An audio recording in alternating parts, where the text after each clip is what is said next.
Привет! Я вычислила, какой скетчбук идет следующим. Вот он. А еще я порезала себе палец. А это что? Это повод нацепить на себя милый скотч с тигрятами.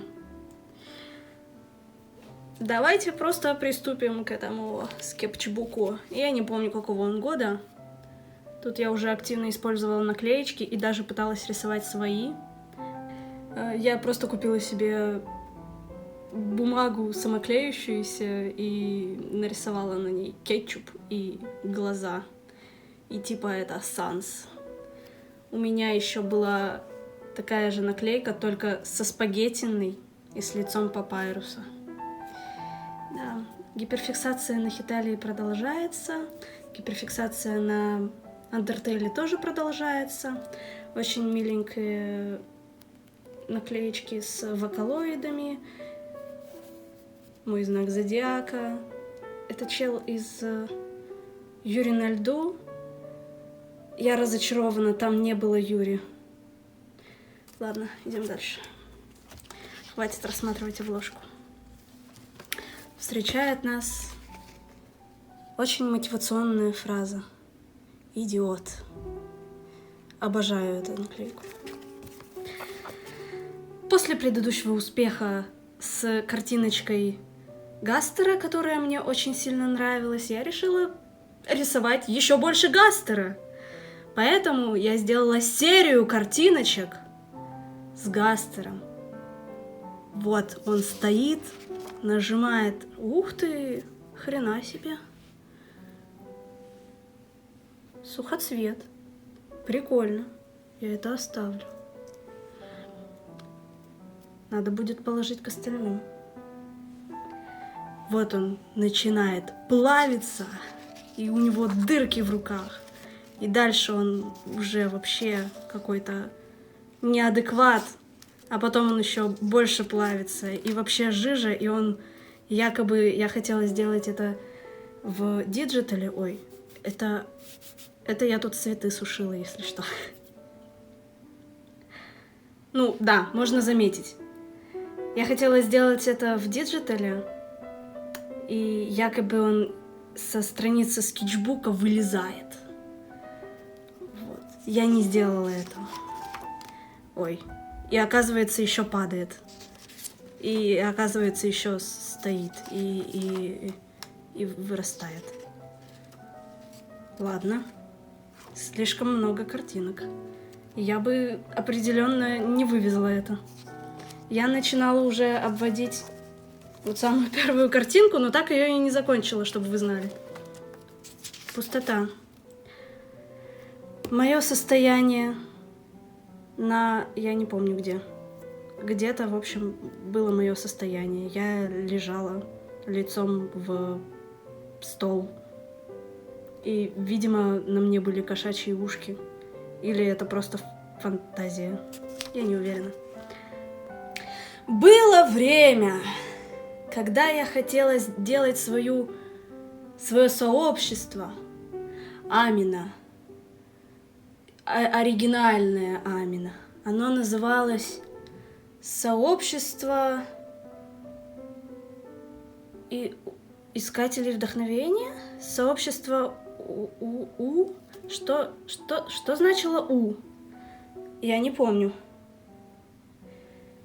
Или не сообщество. Что-то, в общем, вдохновение. И концепция была в том, что вот я прозрела, ребята. Оказывается, мой нынешний мир, сеттинг, который я сейчас пытаюсь развить, шел отсюда. Потому что тут, видите, тут тоже 3 штуки, и они пересекаются. И у меня тоже в мире все основано на 3. Душа, материя и время. А тут у меня было время. Не время. Время. Создание, уничтожение. 2 в одном. Браты-акробаты. Пространство и время. Вроде бы. Вот так. Тут они дальше, мне кажется, будут. В общем, я хотела нарисовать логотипчик, думала, в итоге у меня вообще по-другому он выглядел. Вот это тоже попытки придумать что-нибудь логотипное. Это тоже в итоге не пришло. Вот это как раз один из персонажиков из того, я даже не знаю, как это назвать, сеттинг, вселенная, сеттинг. Ну, в общем, да. Челик его зовут Создание. И он тут весь такой асимметричный. Якобы я, по крайней мере, пыталась сделать его асимметричным и неряшливым. И у него вот этот кулончик. Написано зачастую испачкан чем-либо, видимо, красками какими-нибудь. Добродушный, поддерживает авторов в их творчестве, любит конструктивную критику, немного рассеян, кулон в виде палитры и кисточек и часто улыбается.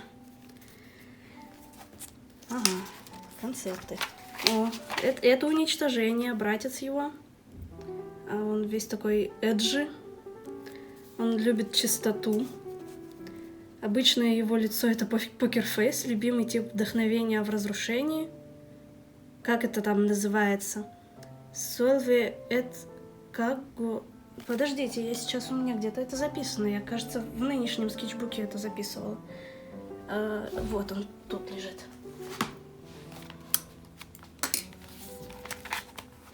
Solve et Coagula. Это, по-моему, я узнала фразу из песни Мерлина Мэнсона. Суть заключается в том, что чтобы что-то создать, нужно что-нибудь разрушить. Ну вот, все новое, хорошо забытое старое. Хотя это странно называть новым, так что... Да. Не любит критику и творит просто для себя. Шнурки — зло, поэтому у него тут липучки, видимо. Серьга в виде инструментов для скульптуры. Обычно не сильно кому-то привязывается. Аниме. Это мне, видимо, очень не хотелось задумываться над нарядом, поэтому я одела его в плащ. Это пространство. Что означает, черт возьми, разносторонняя личность? Что это значит? Ладно, непредсказуем. Окей. Обычно с капюшоном на голове. Ну, мы заметили. У него всегда есть все, что нужно. Видимо, он открывает свой вот это вот плащ и показывает: о, смотрите, вот вам, держи пластырь. Ну, вообще-то, забавная черта, учитывая то, что это пространство и якобы все, что есть, у него есть. Любит эпоху Средневековья, любит переодеваться под какой-либо тематики, но под плащом зачастую этого не видно. А какой смысл? Ладно. Видимо, это у меня... Мне очень не хотелось придумывать ему одежду, поэтому... Да, он очень много по-разному одевается, но этого всего не видно, потому что это плащ. А чем различаются эти глаза, простите? Так. Даже различаются глаза, смотрите. Тут широкие, кругленькие, тут узкие, остренькие, тут что-то среднее. И тут я начинала рисовать время, но на время меня не хватило. Времени не хватило. Ладно, на самом деле меня в целом не хватило. А тут я уже нарисовала ему одежу. И, боже мой, какой он жираф. Да. Он с планеткой, потому что у меня был целый миф. Ой, давайте я вам расскажу миф. Ох, как бы мне... я помню где. Сейчас, подождите, я принесу. Мне, наверное, стоило подготовиться, да? Подготовка для слабаков, я считаю. Нашла. Иду. Вот у меня такой блокнотик был. У меня всякое рандомное было. Ой, извините, пожалуйста, я вас толкнула. Сейчас я найду. Вот я тут все черкала, перечеркивала. И у меня тут много вопросиков. Хорошо, давайте я вам зачитаю. Как мне читать, как мне видеть? Подвиньтесь, пожалуйста, или я подвинусь. Но чтобы вы видели. Вот, пусть лежит. Глава 1. Начало. Вечность, находясь в это было не время, это была вечность. Простите, я забыла. Вечность, находясь в пустоте, создавала звезды, наблюдала за их жизнью на одном месте, затем снова их разрушала. И так час за часом, столетие за столетием, она смотрела в пустоту, затем на звезду и снова в пустоту. За много световых лет от этого места существовало пространство. Ладно, видимо, у них есть пол. Он создавал молекулы, землю, воду, планеты, также и разрушал их по отдельности. Все это происходило будто в один момент, снова и снова, как будто словно. Заевшая пластинка. Это как бы есть, но нет. Ладно, я все равно прочитаю. Ничто не может существовать вечно, ничто не может существовать везде, говорили они себе. И обеим чего-то не хватало, чего-то, что, казалось, закончит их картину. Это я переписала тут. Ничто не может существовать бесконечно, говорила себе вечность, но все же не могла выйти из круга вечных звезд. Нескончаемых или бесконечных. Да, это максимальный черновик. Блин, так-то интересно смотреть, что ты там написала несколько лет назад.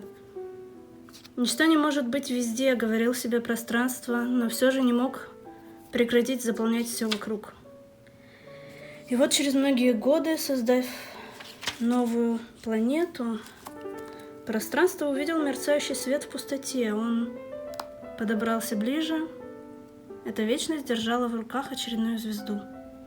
Никогда они прежде не видели кого-либо и в честь знакомства решили сделать друг другу подарки. Вечность подарила новому знакомому звезду, пространство же планету. В руках пространства звезда погасла, и остался лишь затвердевший черный камень. Несмотря на это, он был по-своему прекрасен.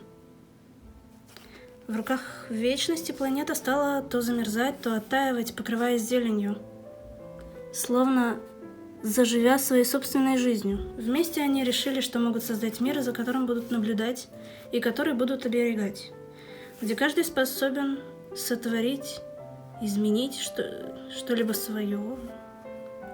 Вопрос. Но вдвоем они не смогут за всем уследить, и из погашенной звезды они сотворили уничтожение, а из меняющейся планеты создание. Буквально вдохнули в них жизнь и нарекли... А как они это сделали, простите? Ладно, не будем задаваться вопросами. И нарекли следить за, соответственно, созданием и уничтожением всего, балансом, гармонией в будущем мире. Окей. После появления на свет мира, пока еще не вставшего на путь зарождения жизни, способный что-то изменить, каждый день между созданием и уничтожением происходило сражение, бой, неважно в какой форме. Соревнование или драка, игра или жребий. Выяснялся победитель. Если побеждал уничтожение, то он стирал из мира то, что считал ненужным на данный момент. Если же победу одерживал создание, он приносил что-то новое. Так сменялись эпохи, так появилась и жизнь.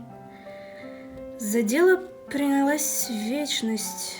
С ее помощью жизнь развивалась, простейшие черви, ящеры, приматы, что-то вымирало, что-то выживало. Дошло дело и до человека. В отличие от других созданий... Созданий. Это Б, это И, это икра, окей. В отличие от других созданий, он отличался рвением к открытиям, от добычи огня до освоения космоса. Мир стал более-менее устойчивым. Он живет и в данный момент благодаря поддержке вечности, пространства, создания и уничтожения. Многим людям они помогают и творить, вселяя в них вдохновение. Поэтому некоторые... Они помогают творить, вселяя в них вдохновение, поэтому некоторые зовут их стражами или создателями вдохновения. Вот так вот. Вот так, вот такое я придумала. Вот, это были стражи вдохновения. А У, все-таки что значило У? Ладно. Я вспомнила! Это было уголок стражи вдохновения. Вот такое было. Опять Undertale. Возвращаемся к Undertale. Опять Гастер, Санс, Папайрус и даже Фриск. Вот почему-то смотрит на жопу Папайруса. Это я ходила на сходку. Я выглядела примерно так. Меня закрыли за забором. Ладно, не закрыли. Я просто обошла его. И притворилась, что нахожусь в заперти.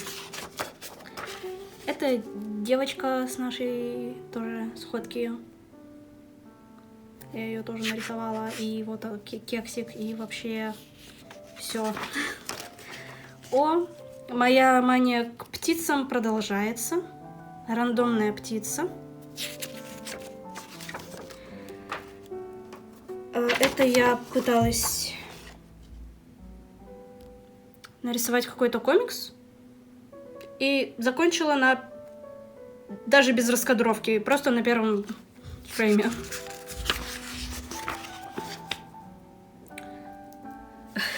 Это должен был быть коричневый. У меня высохли фломастеры, я проверяла, что из них работает, что нет.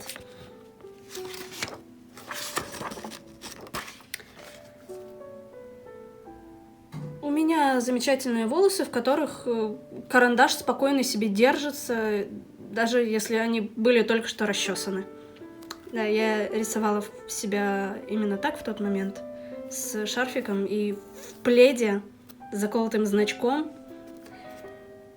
потому что пледы и плащи — это классно. Вот это нечто я обожаю. Ой-ой-ой, простите. Видимо, в этот момент что-то случилось с музыкой ВК. Скат, который говорит бзз. Цветочек. Мордочки. О, блин, прикольно. Злой, прикольный жираф-единорог. Забавно. Это я в мусорке. Это я вылажу из мусорки. Это я добрый день. Это я с глазами в мусорке. Это аушный санс. Какой-то аушный санс с тентаклями. Еще Его зовут Это вот он же. Только не он. Я не помню, честно, что там происходило. Это я тоже пыталась нарисовать комикс. В чем был смысл, я не знаю. Это как бы Фриск или Чара и пытается атаковать Санса, но он уворачивается. И что дальше? Опять этот челик, обожаю. И создание, и уничтожение. И опять я. Это вот я рисую. Вот именно так я это рисовала, в такой позе. Это я в крутых очках. Прикольный посох.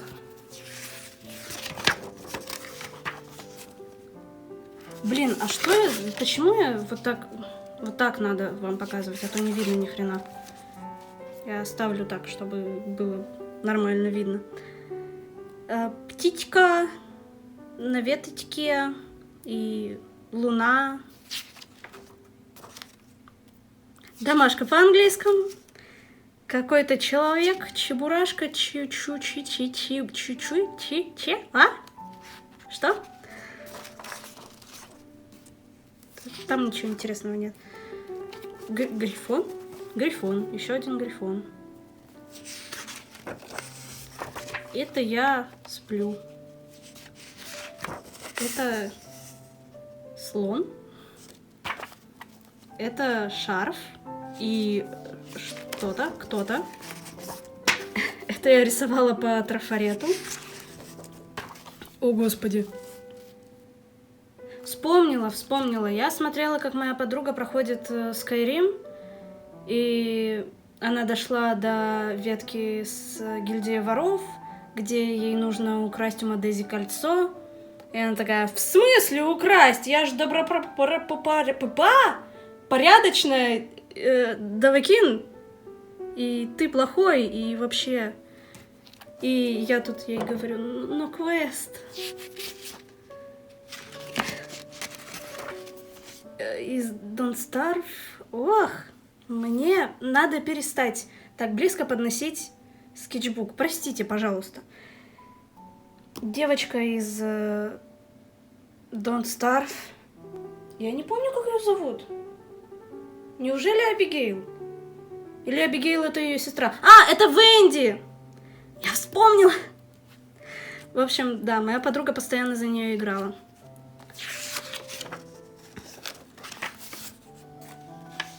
И еще оружие. Почему так много оружия? Что за...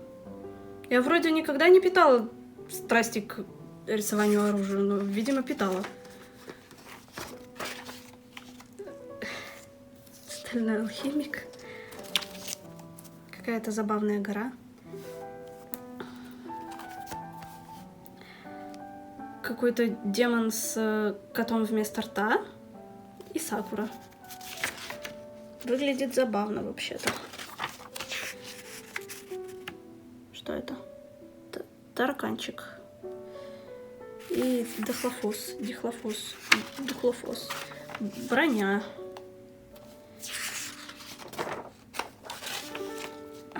Это я пыталась сделать косплей, и мне нужно было скрафтить какую-то штуку, и у меня очень сильно затекала спина, пока я это делала. И да, крафт — это боль. Я осознала всю боль. Не всю, но мне хватило. Папайрус и капхед. Тортик с кружкой, с ложкой. Я пыталась нарисовать девочку из актеров города Мекаку. Не получилось. Это я докрафтила ту штуку, видимо, которую крафтила. Гастер-бластер. Ура. Мегалование. Победа. Самовар. Оказывается, я рисовала самовар. Я не думала, что я рисовала самовар. Это вроде ничего удивительного, но... Ладно. Дерево нагибается и касается водички. Фанарт по Хартбаунду. По-моему, так называется игра. Тогда вышла... Ой. Простите. Тогда вышла демо этой игры. Я поиграла в нее. Мне понравилось. Я нарисовала фанарт. Даже покрасила, как видите. Даже не с полностью черным лайном. Дракон, потому что что? Потому что драконы крутые. Я подрабатывала в волонтерском лагере, наверное, так это можно сказать. И у нас там были мемы локальные. В общем, это локальные мемы. Цветочки. А дальше что, ничего не будет? Это домашка, это кот, которого не я рисовала. Пони и человек, которых тоже не я рисовала. Вот это мне тоже рисовали мне на сходке. И это тоже рисовали мне. Не на сходке. А, это не в ту сторону. И это тоже рисовали мне на сходке. Это я зажала поки. Как много тут людей. Вжух. Это не в ту сторону опять. Это уже я рисовала по сходке. Смешно. Я ела мороженку. От нас улетал шарик с лицом Санса. И опять не в ту сторону. Это я рисовала, вроде бы. Думаю, что да. Домашки, домашки, домашки.